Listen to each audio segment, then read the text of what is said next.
Então hoje a gente vai falar sobre comida japonesa, carne mal passada, o uso de adoçantes, leite e derivados. Então a gente vai falar do queijo, iogurte e da canela, tá? Vamos falar sobre comida japonesa. É uma dúvida de muitas pacientes quando descobrem que estão gestantes, se elas podem comer comida japonesa, tá? E aí eu vou explicar para vocês o porquê que eu digo que pode com uma certa cautela, tá? Se não é algo que muito importante para gestante, eu até digo para não comer. Se a pessoa faz muita questão, gosta demais, eu peço para comer com cautela. Por que motivo? Porque na carne crua do peixe existem alguns vermes, né? Alguns micro-organismos que podem causar infecção, tá? E podem dar dores abdominais, pode infectar o feto, tá? Então, é algo que é uma regra? Não, mas pode acontecer. Então, é importante que se tenha cuidado. Se for comer, que vá num restaurante que você já conhece, que você já está acostumada, porque a gestante ela acaba sendo mais suscetível às infecções realmente. Então, é importante a gente evitar.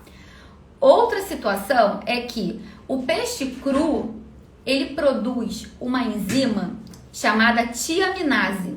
Essa enzima, ela diminui a quantidade, a concentração da vitamina B1. A vitamina B1, ela é chamada de tiamina. Então, essa enzima tiaminase que existe no peixe cru, ela diminui a vitamina B1.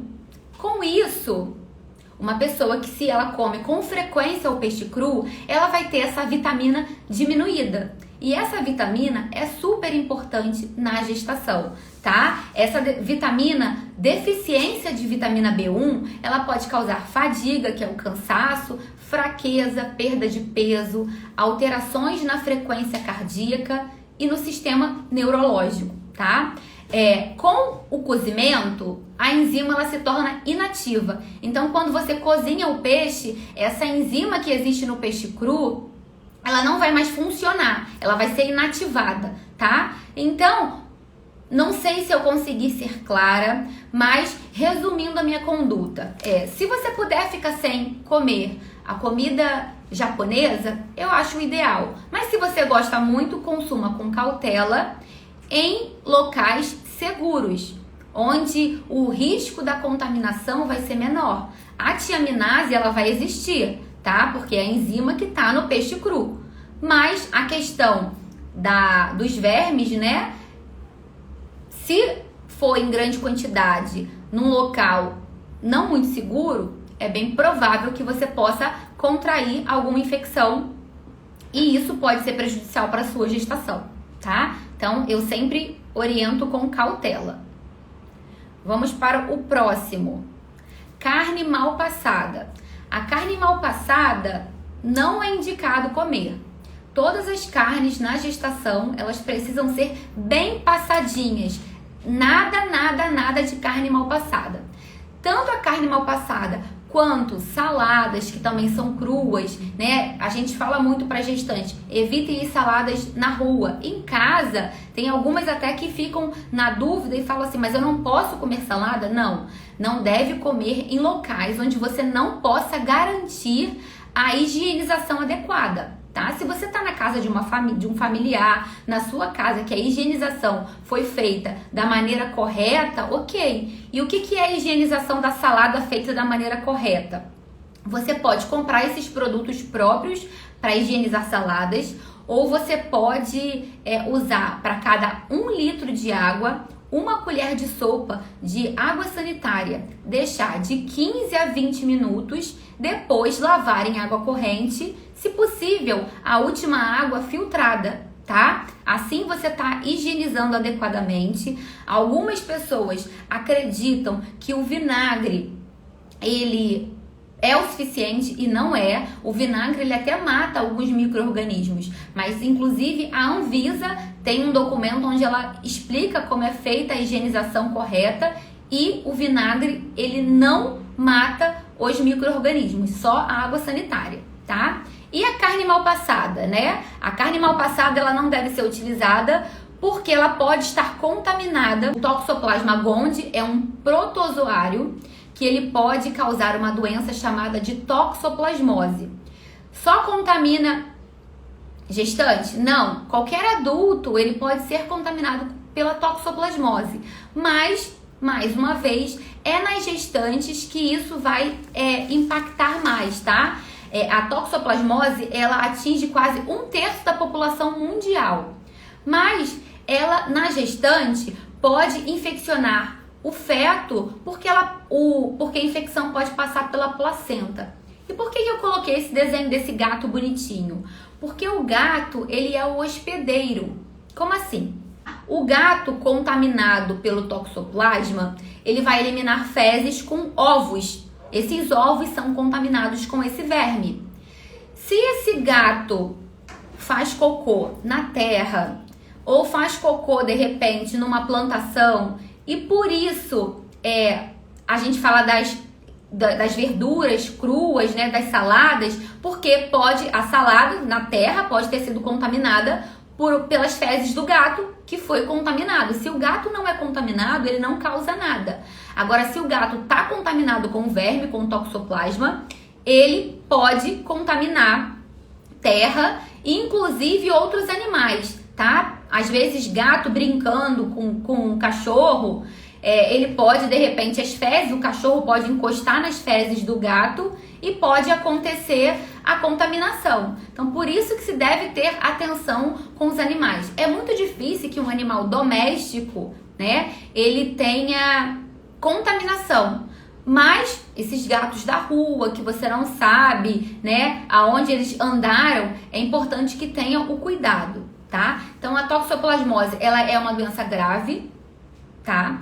Ela pode causar no bebê a toxoplasmose congênita, e a toxoplasmose congênita, que é a que vai afetar o bebê, ela acaba sendo bem grave, tá? Pode causar problemas na visão, dependendo do grau da infecção, que a gente diz que tem alteração na retina, pode causar microcefalia no bebê, no feto, calcificações cerebrais, retardo mental, problemas auditivos, RCIU, que a gente chama de restrição do crescimento intrauterino. Então, essa mãe contaminada, ela pode prejudicar, né, o feto, o bebê, ele vai ter uma restrição no útero e até pode nascer prematuro, tá? O que acontece? A gravidade, ela é inversamente proporcional ao tempo da gestação. O que isso significa? Quanto mais no início da gestação, pior são os problemas afetados pela toxoplasmose. Então, se uma gestante no primeiro trimestre ela pega a toxoplasmose, o bebê ele pode ser afetado mais gravemente do que se essa gestante pegar a toxoplasmose no segundo ou no terceiro trimestre. Quanto menor é o tempo gestacional, mais grave vai ser isso para o bebê, tá? Em contrapartida, quanto mais recente é a gestação, menos chances existe dessa mãe passar a toxoplasmose para o bebê. E eu tenho percebido na minha prática clínica que grande parte das gestantes, elas não tiveram contato com a toxoplasmose antes da gestação, porque normalmente o obstetra ele pede a sorologia para a toxoplasmose. E mais de 90% das minhas pacientes têm a sorologia negativa. Isso significa negativa o IgG e o IgM. Isso significa que elas nunca tiveram contato, não tiveram doença no passado. Se porventura na sorologia o IgG vier positivo, significa que essa gestante já teve toxoplasmose alguma vez na vida e que agora ela pode ficar tranquila, tá? Se ela já teve, ela pode ficar tranquila. O problema é que a maioria não tem. Então, pode pegar a qualquer momento. E é importante que fique atenta. Aí você pode pensar assim, mas como é que eu já tive e de repente não sei? Porque muitas vezes os sintomas da toxoplasmose é como se fosse uma gripe, tá? Pode ser algo que passe por você de forma corriqueira que você nem vai saber. Só que quando você está gestante, isso pode ser grave, porque pode afetar o bebê com todos esses problemas que eu listei aqui agora. Então, é importante que fiquem bem atentos à questão da toxoplasmose e por isso não comer carnes mal passadas, cruas e cuidado com a salada fora de casa ou em locais que você não possa assegurar se a higiene está correta, porque o gato, ele pode ter feito cocô contaminado com o ovo do verme, que é o toxoplasma, e cagou lá, né? Vamos falar assim, o gato fez o cocô dele lá numa horta. Você vai usar aquela salada, mesmo que você tenha comprado, né? Porque o ovo vai ficar lá. E se você não lavar direito, pode ser contaminado sim. Então tem que ter cuidado com essa higienização da salada. Não é para deixar de comer salada, é só para ter cuidado, tá? É o adoçante. A gestante deve ou não utilizar o adoçante. É muito comum, né? Pessoas, de um modo geral, tomarem o adoçante, fazerem uso corriqueiro do adoçante, como se fosse assim, ufa, tô economizando calorias, não vou usar o açúcar, uso o adoçante em tudo que eu puder e pronto, tá tudo bem. Tá tudo bem? Não, não tá tudo bem. O adoçante, ele não deve ser utilizado por qualquer pessoa, seja na gestação ou não, tá? Por quê? Porque o adoçante, ele foi criado para pessoas com distúrbios metabólicos, pessoas com diabetes, pessoas que têm realmente problemas, pessoas normais, até gestantes com diabetes gestacional controlado, elas não precisam utilizar o adoçante, tá? Mas não existe proibição, não existe nada na literatura que proíba o uso do adoçante, que isso fique bem claro. O adoçante, alguns, e eu vou falar aqui, eles não causam problemas no feto, tá?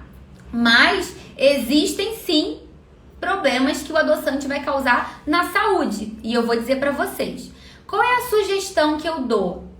Desmamar o paladar gradativamente. Como assim? Pessoas que estão acostumadas com coisas muito doces, principalmente as pessoas que usam adoçante, porque o adoçante, ele tem o poder de adoçar mais de 400 vezes que o açúcar. Então, gotinhas, 5, 6 gotinhas de adoçante vai transformar aquela bebida em algo muito mais doce do que se você colocasse o açúcar, tá? Então, o ideal é que você utilize o sabor, que você se acostume ao sabor natural do que você for beber ou do que você for comer. Mas eu sei que isso não é de um dia por outro. Ninguém consegue de um dia para o outro parar de usar o adoçante ou o açúcar. Então, como é que eu faço? Eu peço para desmamar o paladar. Se a pessoa usa 5 gotas, passa a usar 4. Depois a gente vai reduzir para 3 e assim vai. Se ela usa 10, a gente vai reduzir. Vai tirando aquele sabor muito doce das papilas gustativas para que essa pessoa consiga se alimentar com menos adoçante e quem sabe até retirar esse adoçante, tá? Fazer com que as preparações sejam naturais. Por que motivo? Ah, só porque eu acho que é interessante ser assim? Não, não é por isso. Existem alguns motivos. O uso do adoçante, embora ele não prejudique a gestação, ele pode alterar a microbiota intestinal. A microbiota são as bactérias do intestino. E essas bactérias, elas são bactérias benéficas. Quando existem alterações, acontece que ficam em maior quantidade as bactérias que fazem mal. E a gente precisa ter em maior quantidade as bactérias que fazem bem, para que a gente tenha o nosso intestino protegido, tá? O adoçante também, ele causa vício no cérebro do sabor doce. Um estudo feito com moscas, né? Existem alguns estudos, eu estou relatando um. Um estudo feito com moscas, eles testaram e davam para as moscas açúcar ou adoçante. As moscas que comeram o adoçante, elas tinham uma tendência maior à vontade do doce. Por quê? Porque quando o nosso cérebro recebe o gosto doce na boca, ele entende que vai chegar energia, vai chegar caloria. Porque quando a gente come o açúcar, tem caloria, né? Quando você toma o adoçante, essa caloria não chega, porque o adoçante é praticamente 0 caloria. Então o cérebro fica esperando chegar aquela energia, a glicose, e isso não chega. Então ele fica intrigado e começa a emitir sinais fazendo com que você tenha mais vontade de comer doce para ele receber essa energia que não chegou. Então por isso que pessoas que costumam consumir mais adoçante, ao invés de emagrecer, como muitas pessoas acreditam, elas têm uma predisposição ao ganho de peso, à gordura, aos gases e à distensão abdominal. Sim, porque como a microbiota ela fica alterada, a produção de gases ela fica maior e pode causar flatulências e incômodo abdominal, tá? Existe também alguns tipos de adoçante que para pessoas que têm problemas na tireoide não devem usar. A sucralose é uma delas. A sucralose não deve ser usada para quem tem problemas na tireoide, tá? Ele causa prejuízos na absorção de nutrientes, como eu falei, faz alteração na microbiota. Nosso intestino é responsável pela absorção dos nutrientes. Então, quando a gente tem uma microbiota alterada, é bem provável que os nossos nutrientes também sejam absorvidos de forma alterada, podendo causar um prejuízo. Ainda causa, gente, piora no estresse e saúde emocional. Quem hoje em dia não é estressado, não é ansioso? Praticamente todo mundo, né? Muitas crianças, inclusive com a pandemia, estão estressadas, ansiosas. Quando a gente ingere muito adoçante, a gente tem uma tendência a aumentar o nosso grau de estresse e nossa saúde emocional fica pior. Então, por esses motivos listados aqui, eu não indico o adoçante, indico sempre que a gestante tenha uma alimentação o mais natural possível e o adoçante, ele não é saudável. Aí vocês podem perguntar assim, mas e os adoçantes saudáveis, os naturais, que são esses das famílias do UOL, xilitol, manitol, sorbitol, eles são prejudiciais? Não, eles são seguros. São seguros em relação à gestação, mas eles também podem causar desconforto abdominal e também podem causar problemas, todos os outros problemas relatados anteriormente que eu já falei aqui. Então, pensando na gestação, não tem problema. Agora, pensando na saúde em si, não é interessante. Agora, para gestante, eu sempre não... o que eu não oriento? Usar ciclamato e a sacarina. O ciclamato e a sacarina, eles são muito... existem muitos estudos contraditórios proibindo, porque pode causar câncer, pode atravessar a placenta, né? Esses dois não são interessantes de usar mesmo. Então, fiquem atentos, tá? Procurem utilizar, se forem utilizar, com moderação, preferindo sempre, se você não tem problemas na tireoide, pode usar a sucralose. Se você tem problema na tireoide, prefira a estévia, tá? Se você é uma gestante diabética que precisa usar o adoçante, e se você usa o estévia, embora o estévia seja natural, foi descoberto que o estévia ele mascara o valor da glicemia. Então, se você vai fazer um exame de glicemia e usa o estévia, para de usar 3, 4 dias antes de fazer o exame, para de usar o estévia, porque ele pode mascarar o valor da sua glicemia, tá? E as quantidades de adoçante, elas precisam ser limitadas. Existem miligramas por quilo de peso. Cada pessoa tem uma quantidade que ela pode usar. De um modo geral, para eu poder ajudar vocês aqui, não ultrapassem 10 gotas, tá? Ciclamato e sacarina é até menos, mas assim, eu digo para vocês, não utilizem ciclamato e sacarina. Os demais, não ultrapassem 10 gotinhas. Se for o pozinho, não ultrapassem 10 miligramas. Eu não sei, né, se isso é um sachê, eu não me lembro agora. Mas não ultrapassem 10 miligramas do pozinho e 10 gotinhas se forem líquido, tá bom? Mas o ideal é não utilizar. Quer fazer um bolo? Usa o açúcar mascavo, usa o açúcar demerara, usa tâmara, uva passa, ameixa, tudo isso adoça e são coisas mais naturais para você utilizar. Lembrando sempre que a gente aqui vai estar incentivando, né? Eu vou estar incentivando e vocês também vão ser incentivados a se alimentarem de uma maneira mais saudável sempre. E o adoçante, mesmo o natural, ele não é algo saudável. Pensem sempre nisso. Leite e derivados. Ontem, inclusive, me fizeram essa pergunta. Me perguntaram sobre o leite. Se o leite a gestante pode se a gestante pode usar. A pergunta ela não foi muito clara, só perguntaram se o leite poderia ser utilizado na gestação. Pode. Se você não tem nenhuma alergia, nenhuma intolerância à lactose, eu não vejo problemas de você, com moderação, utilizar o leite. Qual é a observação? Leite sempre, leite e derivados, iogurte, queijo, sempre pasteurizado. Por que pasteurizado? Porque o leite, ele pode ser contaminado com uma bactéria chamada Listeria monocytogenes. Essa bactéria, ela causa uma doença chamada de listeriose. A listeriose é uma doença que pode acometer adultos, crianças, idosos. Só que nas gestantes, assim como nas crianças e nos idosos, ela acaba sendo um pouco mais perigosa, tá?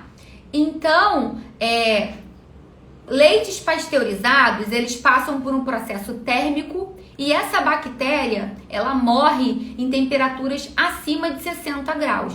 Por isso que queijo, leite e iogurte, sempre olhem no rótulo. Se for pasteurizado, sem problema nenhum, tá? Uma observação eu faço para os queijos mofados, né? Esses queijos moles, brie, camembert, gorgonzola. Esses queijos podem ser utilizados em preparações aquecidas também.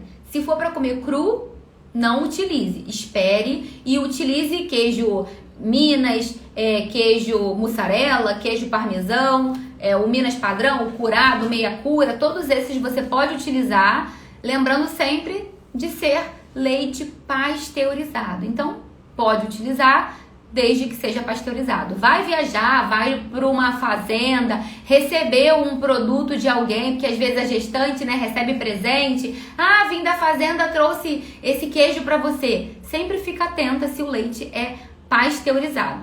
Porque a listéria, essa bactéria, ela pode acometer, tá? O bebê. Nas gestantes, essa doença, ela é 20 vezes pior do que num adulto que não está, numa mulher normal, num homem normal, sem estar gestante. Nos adultos, de um modo geral, ela é muito menos perigosa.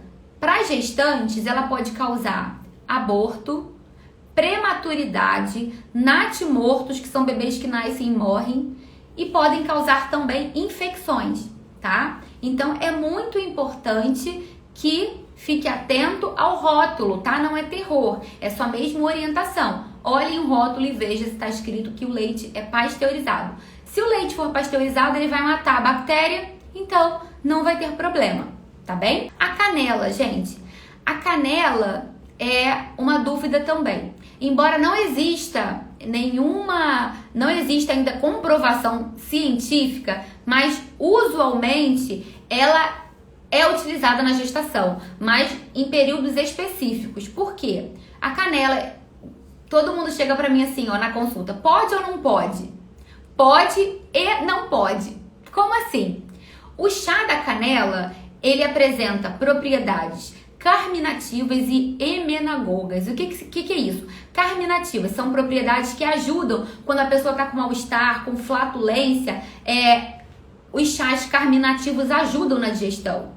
E emenagogos é que ela acaba favorecendo um sangramento, tá? Então, no início da gestação, o uso da canela não é o uso como tempero, não é usar a canela o pozinho, é o uso fitoterápico, usar o excesso de canela como chá ou em cápsulas pode provocar abortos e efeitos hemorrágicos, tá? Eu conheço pessoas que utilizaram o chá da canela e não aconteceu nada, mas não é uma garantia, então a gente pede para que não utilize desse jeito para evitar possibilidades de problemas. São riscos, né? Conforme eu falei ontem, são riscos. Não significa que realmente vai acontecer.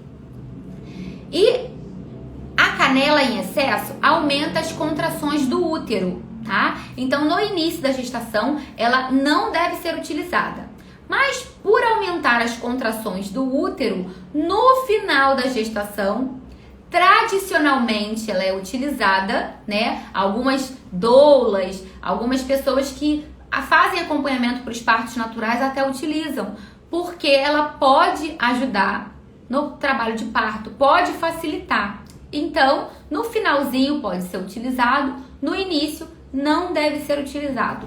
Mas, Thaís, eu gosto de banana com um pouquinho de canela. Tá, você pode usar. Se você gosta muito todo dia, aí eu vou pedir para você ter um pouquinho de cautela. Mas se não, se você gosta um pouquinho para usar de vez em quando, não tem problema. Vai tomar um cappuccino um dia, tem um pouquinho de canela? Também não tem problema. Agora, o que você não deve é fazer em excesso. Tem gente que tem costume de botar o pauzinho da canela para botar na água e fica com aquele pauzinho da canela o dia inteiro saborizando a água. Isso na gestação, no início, não é bem-vindo, tá?